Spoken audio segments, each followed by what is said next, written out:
Good morning, friends. It's Mrs. Sexton and my friend Creature, and we are here to read a story together with you. This story is called Roxaboxen. Now, this has been one of my favorite stories since I was a little girl.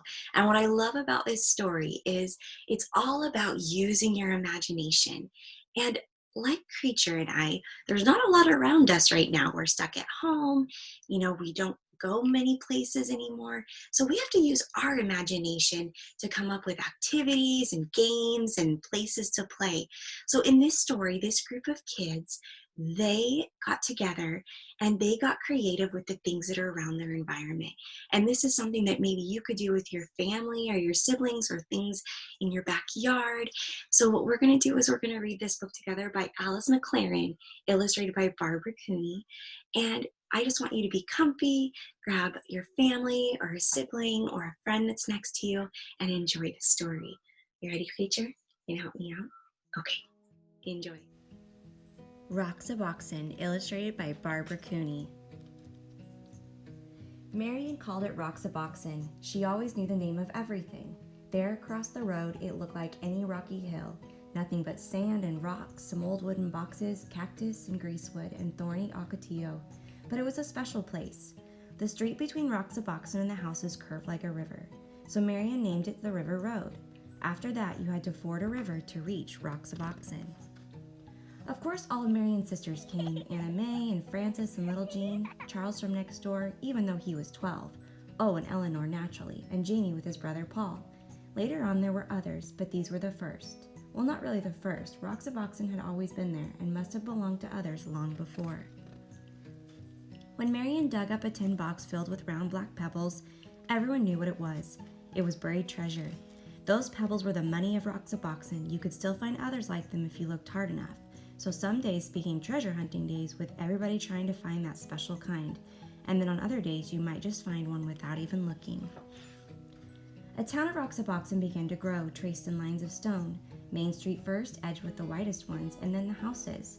Charles made it his biggest of the stones. After all, he was the oldest. At first the houses were very plain, but soon they all began to add more rooms. The old wooden boxes could be shelves or tables or anything you wanted. You could find pieces of pottery for dishes. Round pieces were the best. Later on there was a town hall. Marion was mayor, of course. That was just the way it was. Nobody minded. After a while they added other streets. Frances moved to one of them and built herself a new house outlined in desert glass. Bits of amber, amethyst, and sea green of House of Jewels. And because everybody had plenty of money, there were plenty of shops. Jean helped Anna May in the bakery. Pies and cakes and bread baked warm in the sun. There were 2 ice cream parlors. Was Paul's ice cream the best or Eleanor's? Everyone kept trying them both.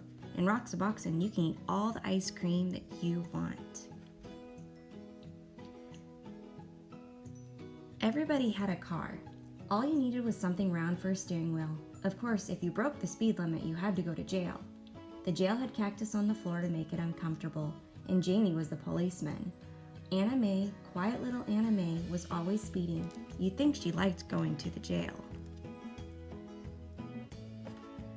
But if you were a horse, you could go as fast as the wind. There were no speed limits for horses, and you didn't have to stay on the roads. All you needed for a horse was a stick and some kind of bridle, and you could go gallop anywhere. Sometimes there were wars. Once there was a great war, boys against girls. Charles and Marion were the generals.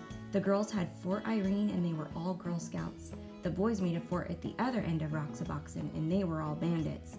Oh, the raids were fierce, loud with whooping and the stamping of horses, the whirling swords of ocotillo and sharp thorns, but when you reached your fort, you were safe.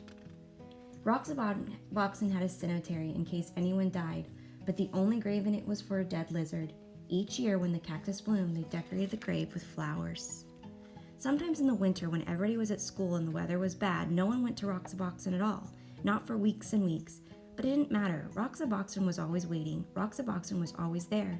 And spring came and the ocotillo blossomed and everybody sucked the honey from its flowers.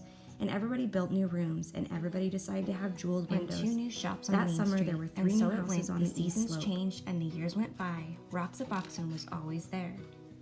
The years went by and the seasons changed until at last the friends had all grown tall, and one by one they moved away to other houses, to other towns.